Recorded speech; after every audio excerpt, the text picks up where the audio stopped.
is people log in and I start seeing their comments coming up on the right side when they're tapping in, because they get a little notice that says, well, I'm live right now. So people all over the world join in. It's always cool to see everybody. We weren't here last week because we had a function I had to do this same time last Sunday. But we are live now on Ron's Garage, and everybody will be tapping in pretty soon. I'll wait until they come in before I introduce my special guest. Very good to see my friend tonight. Patrizia, ciao, from Calabria. We were just down in Calabria. Hello, you guys. Burchin, hello. Lori, hello from AR. That's probably Arizona. We have everybody. Angelique. Angelique from the Netherlands. Suli, hello. Hello, hello. It's good to be back with you guys. Come on in. The water's fine. We are live after 1 week break, because we had a gig last Sunday that I couldn't be avoided. We had to drive, and then the function at night. So it kind of took. Hello, Lori from Arkansas. We're gonna have everybody from all over the world. I love it. Everybody comes from Germany, from France, from Canada, from Africa, from all of Europe, from the United States. It's so cool. Buonasera. Yes, buonasera. Angelique, how are you, my love? Angelique helps handle our Devron fan stuff and kind of keeps the European faction of it going for us. Of course, we have been here in Europe since when? Since March. Wow. We came over to Belgium in March. Actually, we came over to Italy in April, March, January, February, middle of February, stayed for about 10 days and then went to Belgium and stayed there for 4 months. 4 months. And we couldn't fly, we couldn't go anywhere. We could have probably bicycled if we had the time to Italy, but we had to wait till we could get a flight to Italy to transfer over here. And now we're in pre-production for the movie we're going to do called Surprise Trip.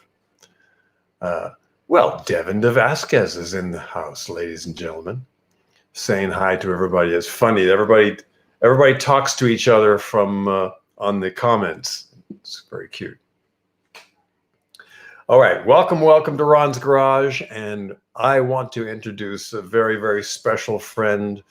We've known each other quite a long time, but we don't have much time to really socialize because we had 2 different musical things going, and they're always on the road touring. I want to introduce my very special friend, Doug Jackson, who is, I'll bring you in. Bring you in, Dougie. Here you go. We are live. Hello, my friend. Hey, how you doing, Ron? Are you, where actually are you? Where is? Huntington Beach, California. Okay. Yeah. All right. We're on the opposite ponds with some land in between us.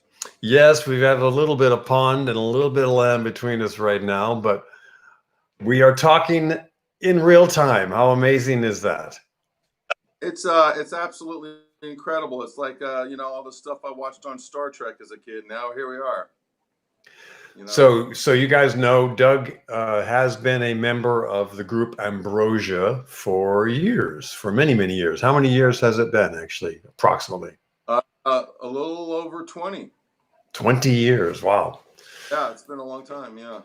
And you have done a lot of touring. You guys have toured so much over those years, and I actually toured with you for off and on for several years as well. That's how we got to know each other, to travel around together, and it was very, very cool. Doug is still with Ambrosia, but they are obviously, because of all the bullshit happening in the world, they're not touring just like everybody else. We're all in the same boat. So, Yeah. On the funny side, Doug used to have a fairly short cropped, I wouldn't even call it a crew cut, but it was definitely a military grade cut hairstyle. And so with being locked down and all the way we've all been, this is what happens. Same with me. Same with me. I haven't had a haircut in a little while. That's for sure. No, you look great that way. Thank you, bro. So also, in addition to Ambrosia, you do your own music. You produce your own music. You write your own music. Doug is a guitarist for Ambrosia, but he's the guitarist for himself. Guitarist and singer, and he does amazing guitar work. I've always been a fan of yours, Dougie. Thank you, Ron. I really appreciate that, man. That means a lot. Thank you. I'd love to get into your own music and where it comes from and how you do it, and have you been recording during this whole last several months? Actually, you know, I'm kind of from a musical. First of all, I have not been recording at all, actually, for the last several months. I've unfortunately, up until recently, have kind of been pretty lax on my discipline, which the discipline part is the everyday locking myself away for several hours and doing and working on my craft. And I've kind of gotten a little lazy. Up until a few weeks ago, I started kind of diving back in and getting it together. My career, me meeting Ambrosia and all that was just, I've kind of been like a studio musician guy, you know, play on jingles and TV commercials, and you know, be in the pit orchestra for different bands and backing up a lot of different artists and touring with different people. Yeah. Before I ever hooked up with Ambrosia. So on the sideline from that, I was doing, you know, writing my own music. I put out a record in 1990. It was released in 94 or 95 called Storm Chaser, which was kind of an electric rock record, fusion-esque, a mixture of rock and jazz music. And, you know, I got written up in a lot of the like, you know, Guitar Player magazine and some of those kind of magazines. And then years later, about 4 years ago, I released an all acoustic record. And I've kind of been a closet acoustic guitar player, solo guy. Never really spoke of it much, but I just kind of did it as just kind of from my heart. It was just something I got into, and eventually I had accumulated so many songs that somebody, you know, it was kind of like, you know, you need to record this stuff. And the problem for me with the reason I delayed so long was that the amount of discipline to be able to play this stuff, because you're performing it naked, you don't have the production of a band happening around you. So it's just you with a microphone in front of you. And I was like, oh man, I don't want to have to woodshed that hard where I have to be able to play this stuff perfect. So you play through a 5-minute song, you get to the last 10 seconds and you blow it, and you got to start over again. And Is it weird? Is it weird though, playing naked? Does it feel differently? Oh, it's a much different thing, and it's got its pros and its cons. You know, Doug, I'm leading you into something here. Okay, okay. I took it a little. I made it a literal term. Okay. Playing naked, mostly because you said playing naked. I was just making a joke. I only said it as a joke because my lovely wife, when we first met, she was enamored of the fact that I sat in the bed and played guitar for her totally naked. So it became a thing. So that's why I had to say, make a comment, but obviously I know what you were talking about, but I thought, you know, let's see what happens. No. I apologize for not grabbing that. So your train of thought. So your beginnings of music. Give me like a what got you into music? I know what got me into music, but let me know Oh, what you. uh, I started playing when I was about 6 years old. My parents were very supportive of me, and uh, got me a guitar one Christmas. My dad was a big country music fan, and so it started there. And they didn't have to force me to do it. It was just like something I gravitated towards from an early Yeah, age. Yeah, and you still yeah, have that guitar. my parents have it. Yeah, back where they live. Yep, they sure do. What kind was it? Do you remember? Yeah, it was a Decca. It Decca. was God. a Decca guitar. Yeah, it still has the same strings on them. They've like oxidized 5 times. I bet. Oh God, we think about the first equipment stuff we had and all the Oh my yeah. first my first bass was such a clunker, and I had a set of drums. I actually started playing drums first, and it was a Uh, set of Pearl drums. oh my Now, gosh. Pearl back then was the cheapest possible Japanese set of drums you could buy. The Okay. cheapest, absolute cheapest. And then obviously Pearl became, for non-musicians out there, Pearl became one of the premier makers of drums. They took Absolutely. everybody's ideas and made it like, wow. But Absolutely. So how long did you play the drums before you like hopped onto the bass? about 2 years. Okay. 2 years, and then my sister brought home a bass, and I took that out of her hands, and that was it. Because I could play the bass and sing it on the microphone that way, and it was easier than sitting behind the drums. But And you know being what? the, it was great. I loved starting on the drums, but then going to the bass, it was a natural sort of still They part of can't the rhythm section. they can't put a guy with your face on back in the back. You got to you're too Oh good. no, yeah, let's not go there. But I enjoyed the drums. I took lessons and everything for several years, but I just gravitated to the notes, feeling the vibration rather than just the beats and stuff. Was there a particular bass player that influenced you more than others? Well, I'd have to say Paul was right up there. Paul McCartney was one of the first, and Yeah. there was no Jaco Pastorius back then. It was Right. let's see, who else? Brian Wilson, I guess, was a early Yeah. influence. People don't Sure. really even think of him. Non-musicians don't even think of him as being the bass player in the group, but he was.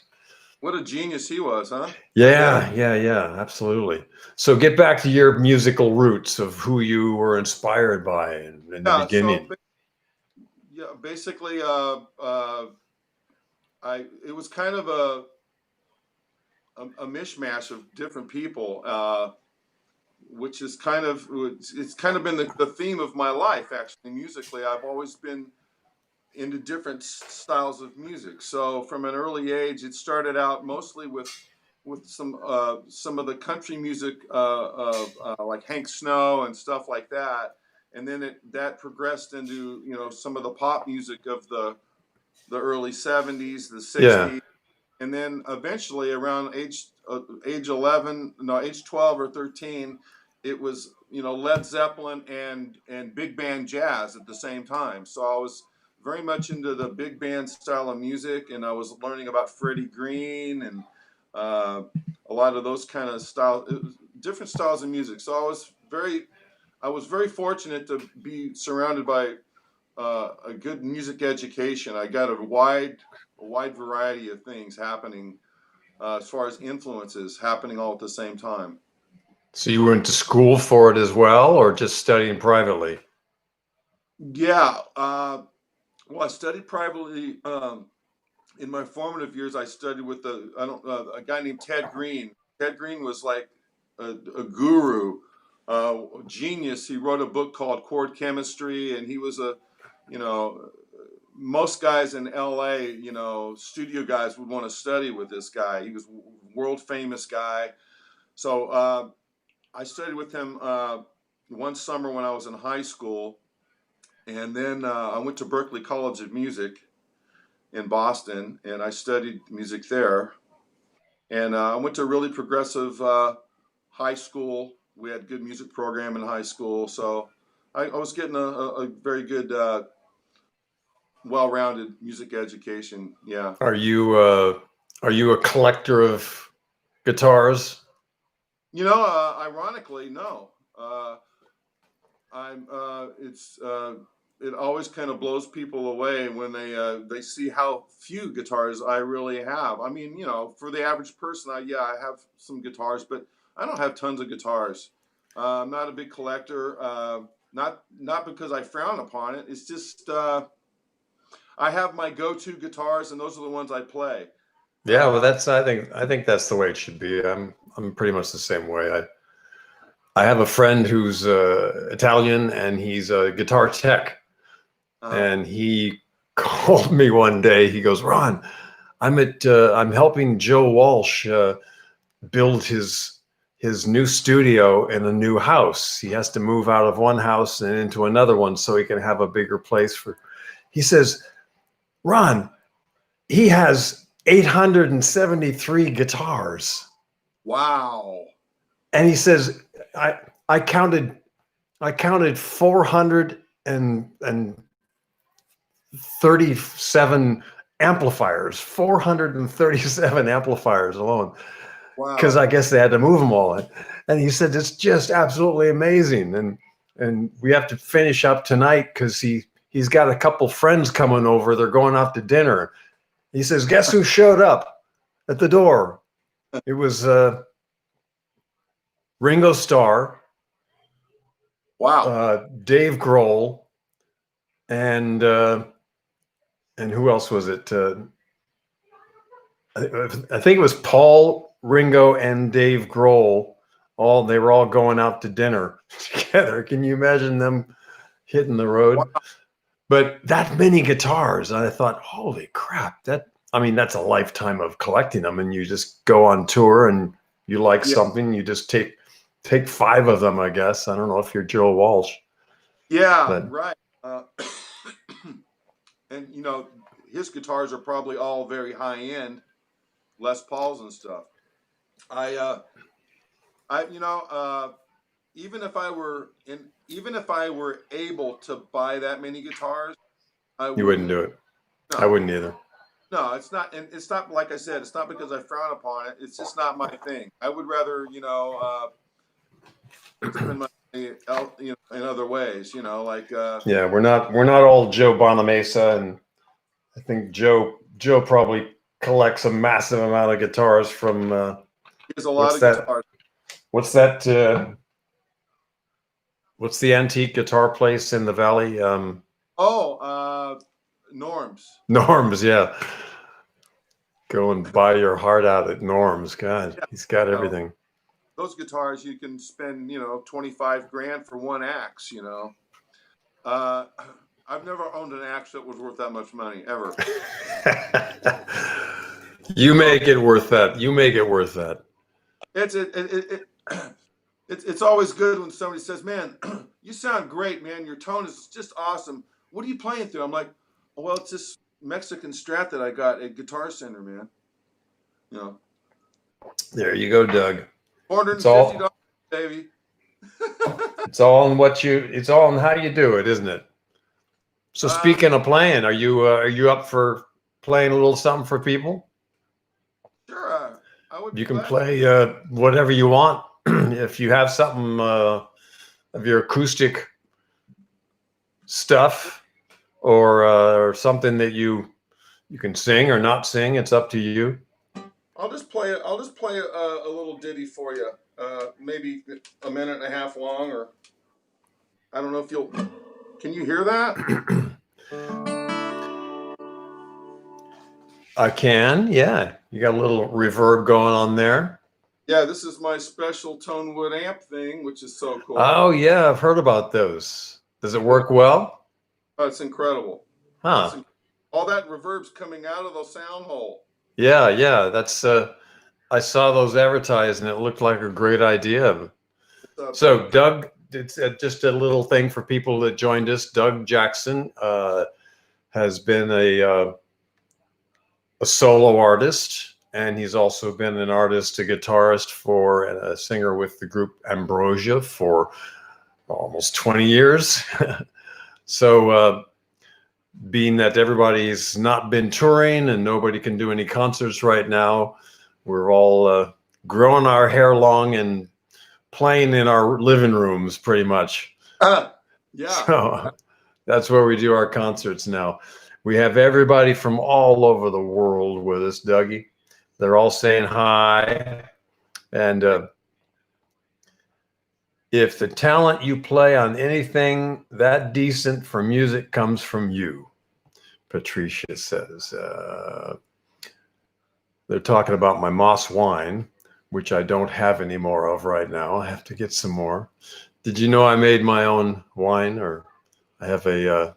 That's fantastic. Yeah, it's something we're doing here in Italy. Jimmy Carnelli's in the house. He goes, "Yo, Doug." Hey, how's it going, man? He's saying hi to you. Patricia. Great to meet you too. Great to meet you. And let's see, we have everybody's saying hello. Antonella is from Pesaro. She's in Italy. Brian has a question. Hold on. Okay. Where's Brian's question? Let me find Brian's question. Did it already go by here? No, Oh, it's coming. Okay. Well, Doug, why don't you go for it, and we'll get to Doug, his question after. Yeah, we'll get to Brian's question afterwards. Okay. You want me to just play for a little short bit, or? Yeah, go ahead and Okay. do what you like. All right.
Beautiful.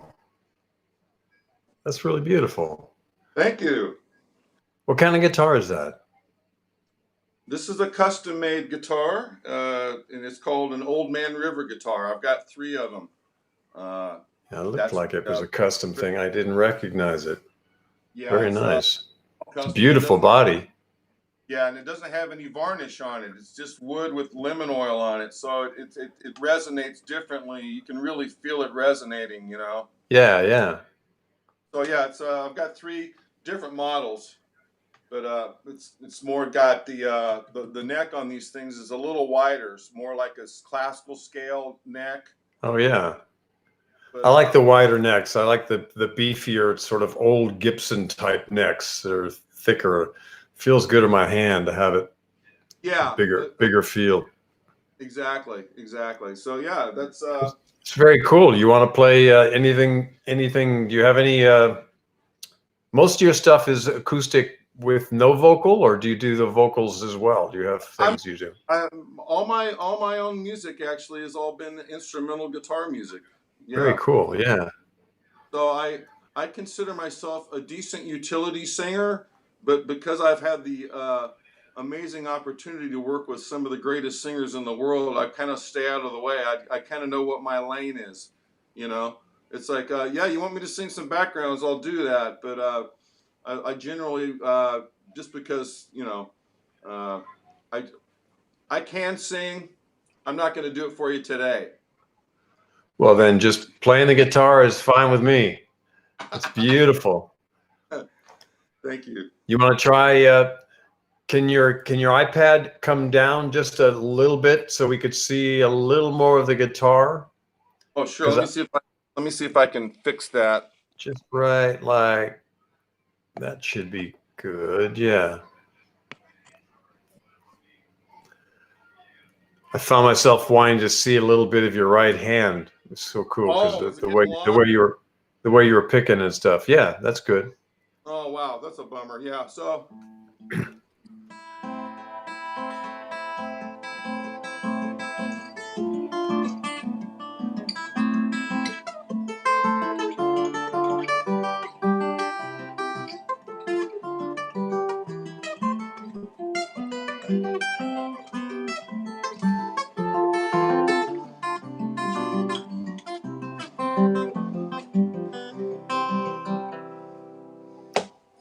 I love it.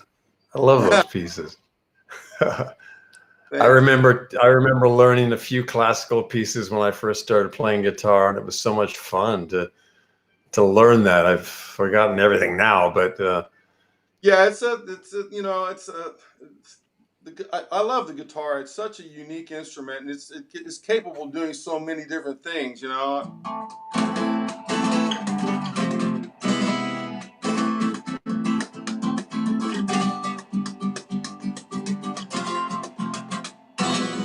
Yeah.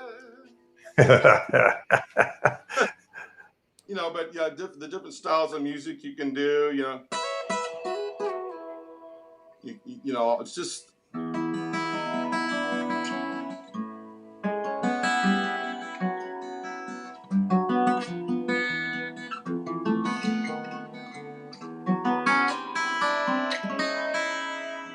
Brian's question is there. okay, let me find Brian's question. Jimmy Carnelli says, "Sounds great, Doug." Thank you, buddy. All right, here we go. Let's see. Doug, being in the band Ambrosia, what are the challenges of being the house band and learning songs from different artists hold on. Oh, it's when we went on the road. I'll read you the rest of it. Learning songs from artists like Robbie Dupree and Player during the Rock and Yacht tour.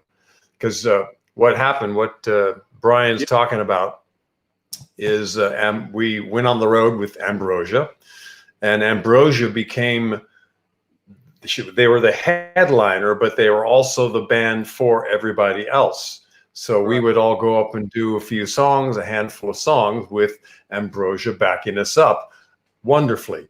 So how is it having to learn other people's stuff in that position when you're already ready to do your own original stuff from Ambrosia? But Yeah, what happens? that's a great question. Well, fortunately, since all of the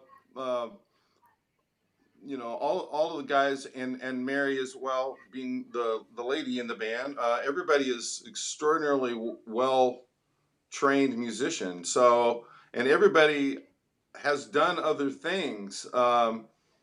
So the challenge is oftentimes having to learn, you know, a 2 hour, 2.5 hour set of music relatively quickly, and then learning the vocals, and then, you know, and not getting a lot of rehearsal time. A lot of times we show up and we just run it at sound check and then do it. And with the stresses of having technical problems happening while you're trying to rehearse the music, it can get a little stressful. But fortunately, you know, for myself personally, I can only speak from personal experience. I know that my basically having been in a lot of different scenarios through the course of my musical life has all led up to me being able to actually get through that and pull something like that off. And I've done it with Ambrosia, you know, backing yourself and Player, and I've also done it, you know, outside of Ambrosia, backing other people with different artists. So it's a tricky thing, and it's stressful. It's always nice to have rehearsal time, but I've always found that that has never been the most convenient and awesome opportunity. It's never presented itself that way.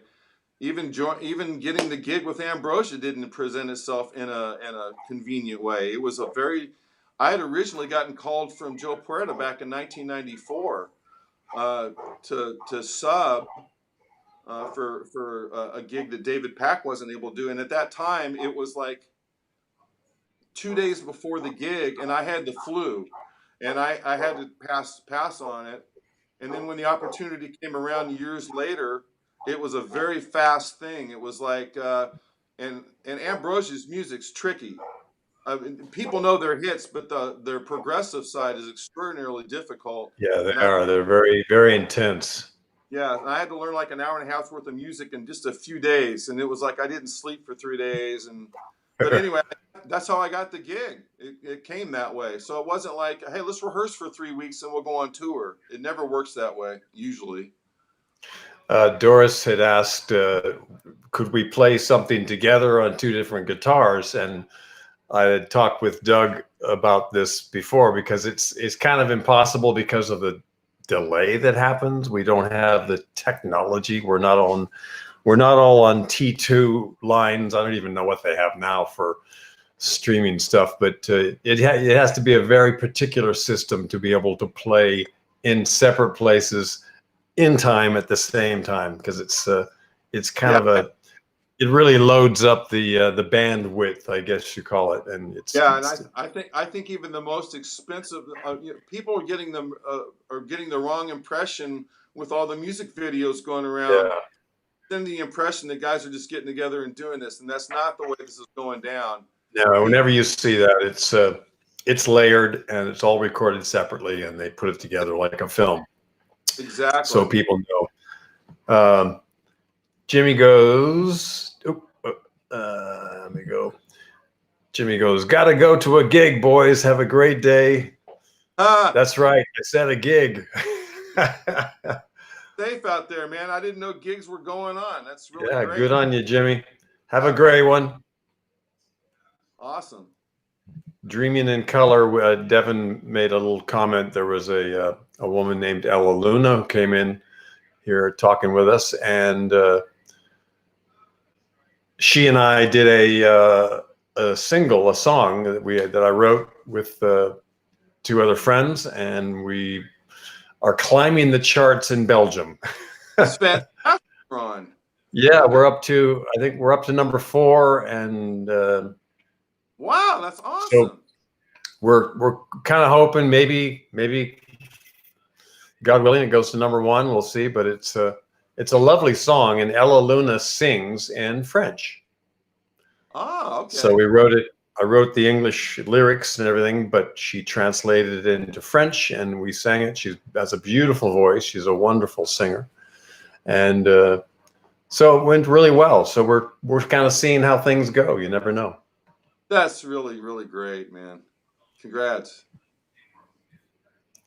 Thank you, Doug, so much for coming in with us. Tell people how to find you. What's the best? Sure. Facebook, Instagram, which one?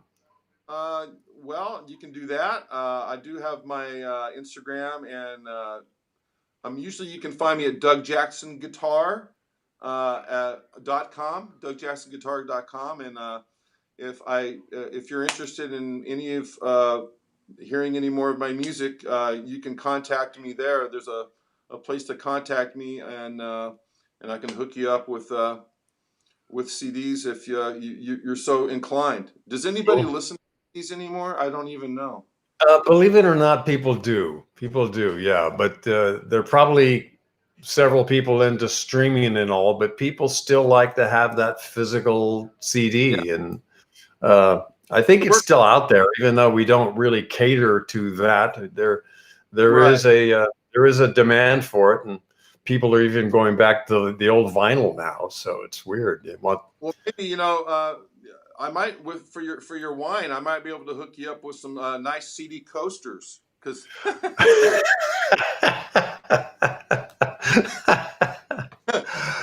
Ah, that's funny.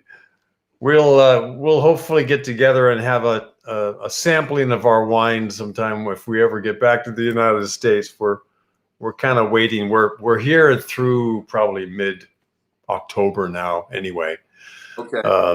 We decided to come here and just prepare for this movie we're going to film, and Sure. so it works out. It's not horrible over here. People are still doing all the mask stuff but I kind of avoid that whenever I can. It's strange. It's strange for all of us, right? It's a very, very difficult time right now, man. And I just want to, send all my love out to all of your fans and thank all the folks for tuning in to watch me get to share a little bit of my story. I really am grateful for that opportunity. Thank you. Patricia is asking, Doug, what was your biggest song? I don't know if she means song you like, song you released, song you've done. I would go. Make your choice. I will speak for the band Ambrosia, not for me specifically, but for the band Ambrosia, I would say biggest part of me was probably Ambrosia's biggest song. And as far as and I wasn't even on the recording of the original tune. I came later. So yeah, any song that I've been a partaken of as far as playing on, is me playing as a studio musician on some track, Yeah. So something that nobody would even know. Real, I recorded with Roberto Carlos, who's a big artist in Brazil. Probably because his records sell millions. So probably something like that. So is the best place just DougJacksonGuitar.com? Yeah, you can just go there. Yeah, if you want to find out anything about it's revolves around my musical career, or if you're interested in my music, that would be the place to go. And you can even reach out to me and send me an email there. I have a contact, and I will respond. Doris says, I'm one buying vinyl again. People are buying the vinyl records again. I love vinyl. Lori's saying, Doug, make a vinyl one. I'll buy it. Okay. All right. Oh well. Mine make good frisbees. Yeah. Well. No. I'm sure they probably do. They're. For one, I remember when CDs came out, and a lot of my purist music friends went, "This is horrible. This digital sound, it's so horrible." And we like the warmer analog sound. And I went, guys, you better get used to it, because your acetate records are going to go away. I hate to say it. As much as we all like them and all, this new technology, this new little round disc is going to take it over. And isn't it weird now that you hardly even see those? It's all goes to the cloud. The other thing, the other thing that's kind of for me that's somewhat discouraging is that now sometimes it feels like our art form of listening is going away and becoming more bombarded with the whole video idea. And I love the video medium, but the problem is that sometimes people are listening with their eyes and they're not really paying attention to what's going on here.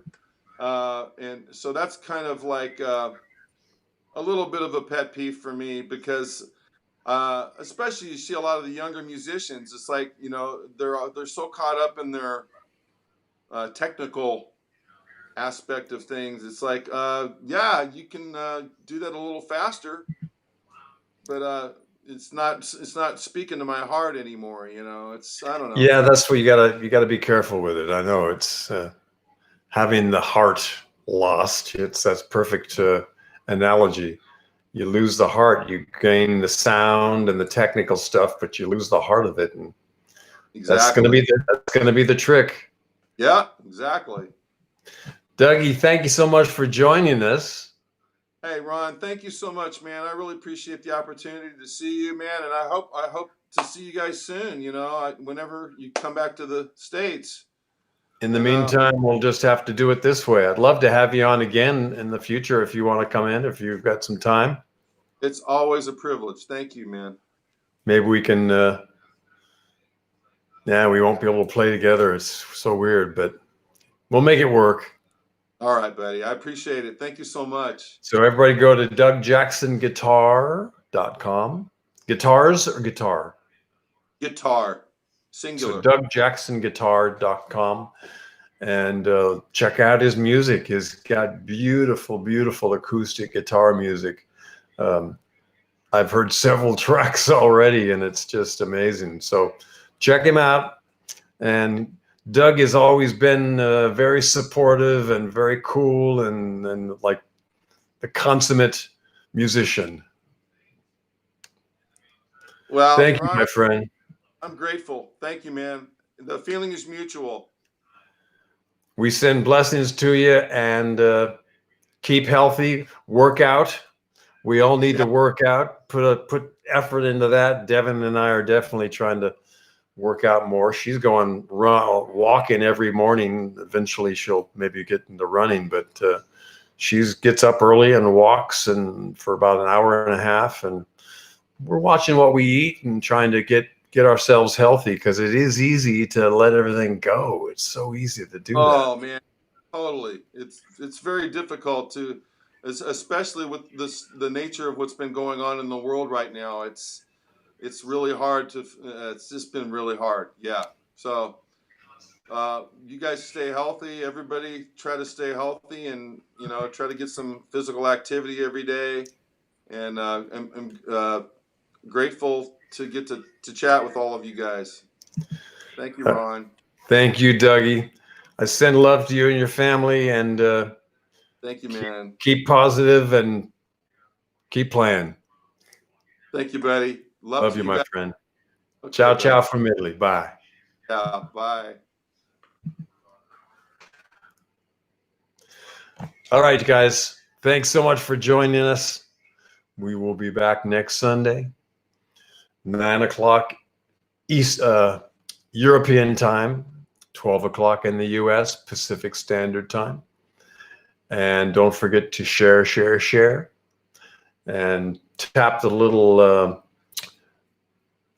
notices thing to get if you don't have it, tap to let you know when I go live. Forgot what that's called. The little note, whatever. You know what I mean. The thing. You know the thing. I love you guys. Stay positive. Stay healthy. Keep your sanity as much as you can. It's difficult in this crazy ass world of ours. Let me turn this little thing off right here. And all right. I love you guys. We will see you next week. Thanks for joining us. Everybody, you've been wonderful. I hope the sound was good. It sounded pretty good to me. And I will see you next Sunday. Share.